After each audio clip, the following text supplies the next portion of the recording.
Let's learn what is social media marketing. Social media marketing అంటే just followers and likes కాదు. Social media ప్లాట్ఫామ్స్తో ఒక బిజినెస్కి branding create చేయొచ్చు, trust build చేయొచ్చు, ఇంకా సేల్స్ కూడా జనరేట్ చేయొచ్చు. ఇది ఓన్లీ బిజినెస్ పర్పస్ మాత్రమే కాదు.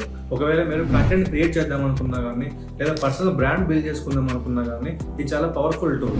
సోషల్ మీడియా మార్కెటింగ్లో ఫస్ట్ మనం గోల్ని క్లియర్గా డిసైడ్ చేసుకోవాలి. లైక్ బ్రాండ్ అవేర్నెస్ కోసమా, సేల్స్ కోసమా, లేదా లీడ్ జనరేషన్ కోసమా అని.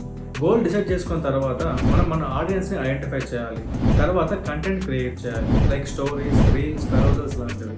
దీని ద్వారా మనం మన ఆడియన్స్కి కనెక్ట్ అవుతాం. దీంతో పాటు కన్సిస్టెంట్గా వీక్లీ ఆర్ మంత్లీ ప్లాన్తో మనం రెగ్యులర్గా పోస్టింగ్ చేస్తే ఇంపాక్ట్ ఎక్కువ ఉంటుంది.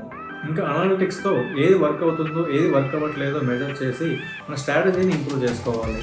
సో ఓవరాల్గా సోషల్ మీడియా మార్కెటింగ్ అంటే గోల్, ఆడియన్స్, కంటెంట్, కన్సిస్టెన్సీ, ఇంకా అనలిటిక్స్ అన్నీ కలిసి మన రిజల్ట్స్ ఇచ్చే ఒక proper system. Follow our page for more information.